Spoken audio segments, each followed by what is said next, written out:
दोस्तों, जब सितारे गर्दिश में चल रहे हों तो सबसे पहले आपकी अपनी परछाई आपका साथ छोड़ देती है। आपके अपने ही आपकी पीठ में छुरा भोंकते हैं या फिर आपके सामने सवालों की लिस्ट लेकर खड़े हो जाते हैं। ये मोदी जी उसका जीता जागता प्रमाण बनकर उभरे हैं। जो बातें अब तक पर्दे के पीछे छुप छुपा के होती थी अब खुलेआम हो रही हैं और न केवल मेन स्ट्रीम मीडिया में खबरें बना रही हैं बल्कि सोशल मीडिया में भी चर्चाओं का बाजार गर्म है। दोस्तों, वो आरएसएस जिसकी पिछले 10 साल से पीएम मोदी के आगे मुंह खोलने की हिम्मत नहीं हुई, उस आरएसएस को इन चुनावी नतीजों ने ऐसा बल दिया कि आज जो खबर आई है वो मोदी जी अगर सुने होंगे, जाहिर तौर पर सुन ही लिया होगा, उनको तो न्यूज़ में आने से पहले ही पता चल गई होगी ये खबर मोदी जी को परेशान कर देगी और उनकी पूरी की पूरी टीम को परेशान कर देगी। क्योंकि मुख्यमंत्री योगी आदित्यनाथ, जी हाँ, योगी जी कल आरएसएस चीफ मोहन भागवत से मिलने वाले हैं और जानते कहाँ? गोरखपुर।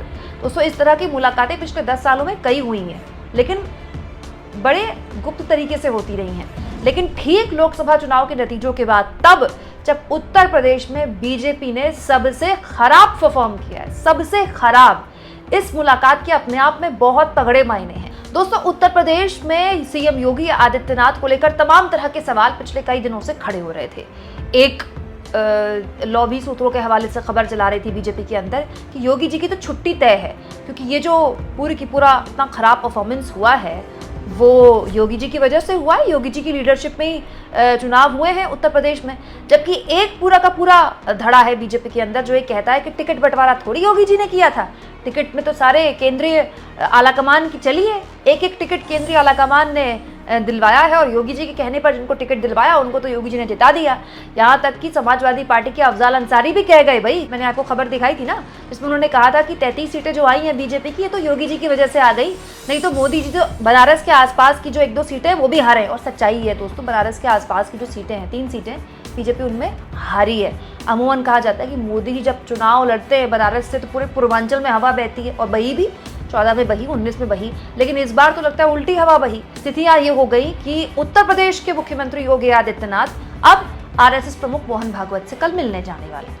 तो बड़ा सवाल ये है दोस्तों कि बीजेपी के अंदर जो घेराबंदी अब शुरू हुई है मोदी जी की, ये कहां जाकर रुकेगी। दोस्तों, यहाँ मैं आपको ये भी बता दूं कि पिछले कई महीनों से अंदर खाने ये सब कुछ चल रहा था। द वायर ने कुछ दिन पहले खबर छापी थी, रिजल्ट आने से पहले, रिजल्ट आने के पहले, बीच चुनाव के दौरान, कि कैसे बीजेपी के अंदर एक पावर सेंटर जनरेट हो रहा है। बीजेपी के अंदर एक पावर सेंटर, अभी तक बीजेपी के अंदर एक ही पावर सेंटर है, गुजरात लॉबी का, मोदी जी, अमित शाह। और अब एक नया पावर सेंटर जनरेट हो रहा है, किसके इर्द गिर्द? नितिन गडकरी के इर्द गिर्द। और नितिन गडकरी के आसपास उस पावर सेंटर में कहीं ना कहीं योगी आदित्यनाथ भी अपने आप को खड़ा हुआ पाते हैं। क्यों? आप जानते हैं, क्योंकि योगी आदित्यनाथ की पॉपुलैरिटी जितनी बढ़ेगी मोदी जी के लिए वो उतना ही बड़ा खतरा बनेंगे। मोदी जी की कभी भी योगी जी पहली पसंद नहीं थे मुख्यमंत्री के तौर पर। मोदी जी ने तो मनोज सिन्हा के नाम पर मोहर लगाई थी। जब 2014 की जीत के बाद यूपी विधानसभा का वक्त आया, मोदी जी ने अपने नाम पर वोट मांगे, यूपी में प्रचंड बहुमत की सरकार बनी, तो मोदी जी ने मनोज सिन्हा के नाम पर मोहर लगा दी थी। मनोज सिन्हा मंदिर में पूजा भी कराए थे, लेकिन अचानक कहां से योगी आदित्यनाथ का नाम आसमान से टपका और आरएसएस की वजह से टपका। आरएसएस चाहता था कि योगी आदित्यनाथ को पुश किया जाए, योगी आदित्यनाथ को सीएम बनाया जाए, और ना चाहते हुए भी मोदी और अमित शाह को आरएसएस की ये बात माननी पड़ी। क्यों? क्योंकि उत्तर प्रदेश के मुख्यमंत्री योगी आदित्यनाथ वो एकमात्र मुख्यमंत्री हैं जो रिमोट कंट्रोल से नहीं चलते। गुजरात भी चल सकता है, हरियाणा भी चलता होगा, राजस्थान भी चलता होगा, ठीक है, मध्य प्रदेश भी चलता होगा, लेकिन यूपी में योगी जी अपने हिसाब से प्रशासनिक काम करते हैं और उसका बहुत हद तक फायदा भी मिला है। जो अभी विधानसभा चुनाव हुए हैं उत्तर प्रदेश में, उसमें योगी जी सबसे बड़ा चेहरा था, योगी जी के नाम पे वोट मांगे ना। यूपी में भी तो मोदी जी अपने नाम पर और योगी जी दोनों के नाम पर वोट मांगते थे। लेकिन बड़ा सवाल यह है कि जब यूपी में दुर्गति हुई तो बीजेपी की एक लॉबी ने कहना शुरू कर दिया कि योगी जी को टाटा बाय बाय किया जाए और यहाँ पर कोई दूसरे चेहरे को आगे किया जाए। यहाँ इस बात को भी ध्यान रखना चाहिए कि उत्तर प्रदेश के डिप्टी सीएम केशव प्रसाद मौर्य और योगी आदित्यनाथ के बीच की जो कोल्ड वॉर है, इसको लेकर भी हाल के दिनों में बहुत कुछ कहा गया है। तो फिर मोहन भागवत सार्वजनिक तौर पर योगी आदित्यनाथ से मुलाकात करके क्या संदेश देना चाहते हैं?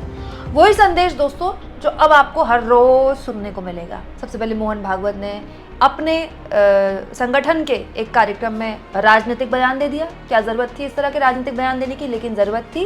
मोहन भागवत ने मणिपुर पर बोला कि 1 साल से मणिपुर जल रहा है, अहंकार की बात की, तमाम तरह की बातें बिना मोदी जी का नाम लिए मोदी जी को ही बोली और किसको बोली। उसके बाद आरएसएस के मुखपत्र ऑर्गेनाइजर में छापा गया कि अजित पवार के साथ गठबंधन करना महाराष्ट्र में गलत फैसला था।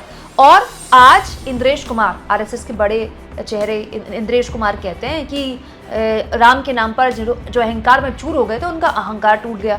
और आज ही खबर आ गई कि सरसंघचालक मोहन भागवत किससे मुलाकात करने वाले, योगी आदित्यनाथ से मुलाकात करने वाले। तो मुलाकात में क्या बात होगी, क्या नहीं होगी, ये तो सब जानते हैं। लेकिन इस तरह की मुलाकातें आज से पहले पिछले 10 सालों में अगर होती रही तो बड़ी गुप्त रखी जाती थी, इस तरह से ओपनली ये बातें नहीं होती थी। लेकिन अब संघ को भी हिम्मत मिल गई है और योगी जी को तो संघ का लगातार बैकअप है ही। सवाल ये दोस्तों कि ये जो बीजेपी के अंदर अदावत है, बीजेपी के अंदर लगातार अब तलवारें खींच रही हैं एक दूसरे के लिए, ये सही है कि गलत है। देखिए, आप मोदी जी के काम करने के पैटर्न की तरह देखें तो ये मोदी भक्तों को बड़ा बुरा लगेगा, अरे हमारे मोदी जी को अब आरएसएस आंख दिखा रहा है, हमारे मोदी जी के आगे योगी जी को खड़ा किया जा रहा है। लेकिन अगर आप गौर से देखें दोस्तों कि पिछले 10 सालों में मोदी जी ने बहुत चीज़ें गलत की होंगी, बहुत से लोग उनकी आलोचना करते हैं, बहुत सी चीज़ों को हो सकता है कि उनकी नीतियों की वजह से नुकसान पहुंचा हो। लेकिन अगर आप करीब से देखें ना, सबसे ज़्यादा नुकसान बीजेपी को हुआ है। आप कहेंगे कुमकुम इसमें नुकसान क्या है, बीजेपी ने कितने राज्यों में सरकार बना ली, 2019 में भी मोदी जी के नाम पर ही वोट पड़ा है ना, बिल्कुल पड़ा है। और 2024 में भी जो जीत के आए हैं ना, बहुमत से दूर रह गई बीजेपी, लेकिन जो जीत के आए हैं वो उनमें से ज़्यादातर मोदी के नाम पर ही जीत के आए हैं। 1-2 अगर आप छोड़ दीजिए, राजनाथ सिंह या नितिन गडकरी जैसे लोग जो अपने दम पर जीत हासिल कर सकते हैं, बाकी ज़्यादातर लोग मोदी जी के नाम पर ही जीत कर आए हैं। फिर भी मैं कहूँगी दोस्तों, फिर भी बीजेपी हमेशा से कैडर बेस्ड पार्टी रही है, वहाँ कभी कोई व्यक्ति की पूजा नहीं रही है। और राष्ट्रीय नेतृत्व में बहुत से बड़े बड़े चेहरे होते थे। मोदी जी के आने से पहले सुषमा स्वराज भी एक चेहरा थी और अरुण जेटली भी एक चेहरा होते थे। इसके अलावा भी बहुत से चेहरे होते थे। वाजपेयी के ज़माने में भी वाजपेयी एक चेहरा थे, आडवाणी एक चेहरा थे, प्रमोद महाजन एक चेहरा थे। लेकिन मोदी जी की बीजेपी में मोदी और बहुत थोड़ा सा, लेकिन अमित शाह, इसके अलावा कोई चेहरा नहीं बचा।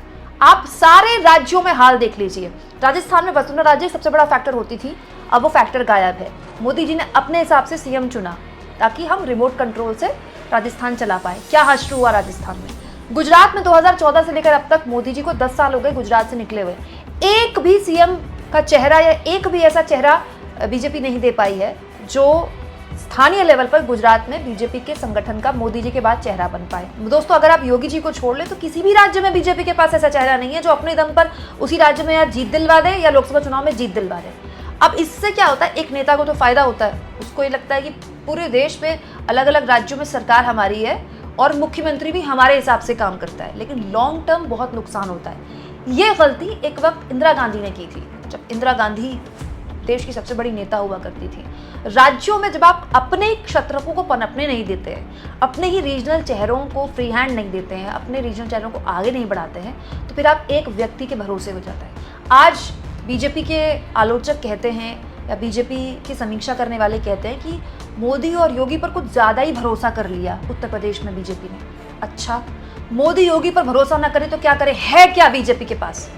बीजेपी के पास अब योगी और मोदी के अलावा ऑप्शन क्या है? 2024 के बाद जो उत्तर प्रदेश में अब लोकसभा चुनाव होने हैं, 2-3 साल में होने हैं, उसमें भी क्या फैक्टर होगा? मोदी और योगी फैक्टर ही होगा और कौन सा फैक्टर होगा? बड़ा सवाल ये है दोस्तों कि ये व्यक्ति पूजा जब पार्टी में शुरू हुई तो शॉर्ट टर्म फायदा हुआ। हरियाणा में भी आपकी सरकार बन गई, आपने सोचा भी नहीं था हरियाणा में सरकार बन सकती है। लेकिन आज हरियाणा की हालत आप देख लीजिए, अभी चुनाव से पहले वहां पूरा कैबिनेट सीएम सहित बदला गया। क्या हश्र हुआ।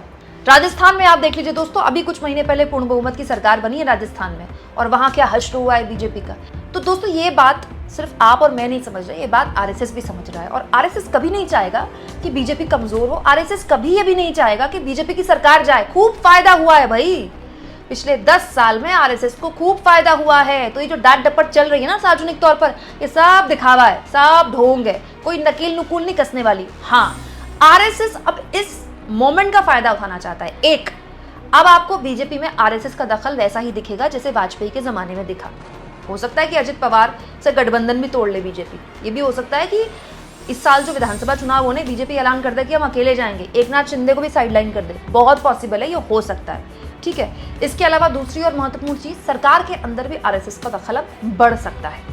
लेकिन सबसे ज्यादा बड़ी चुनौती अब योगी आदित्यनाथ और नितिन गडकरी जैसे लोग पार्टी के अंदर बीजेपी के सामने खड़े हो जाएंगे। अब स्थिति बीजेपी के आगे ये है, या मोदी जी कह लीजिए, मोदी जी के आगे ये है कि मोदी जी लड़ें किस किस मोर्चे पर। संसद के अंदर विपक्ष इतना मजबूत होकर आया है, ठीक है, एक एक बिल पास करना मुश्किल हो जाएगा। संसद में लड़ाई अलग है, पार्टी के अंदर लड़ाई अलग है, आरएसएस अलग आंख दिखा रहा है, सबके हित साधते हुए सरकार भी चलानी है। गठबंधन के सहयोगी भी अभी प्यारी प्यारी बातें कर रहे हैं, सब शांत बैठे हैं, नायडू हो चाहे नीतीश बाबू हो, सिर्फ 6 महीने तक शांत हैं। 6 महीने के बाद आप देखिएगा महाराष्ट्र, हरियाणा और दिल्ली, ये जब लोकसभा चुनाव के नतीजे आ जाएंगे ना नवंबर एंड तक, और अगर इन 3 राज्यों में से 2 से भी, हो सकता है कि तीनों हार जाए, लेकिन फिर भी बहुत जल्दबाजी होगा कहना, अगर 2 में भी बीजेपी हार गई ना, बीजेपी के अंदर जो ये पावर सेंटर्स आपको दिखाई दे रहे हैं, ये खुलकर बयानबाजी शुरू हो जाएगी।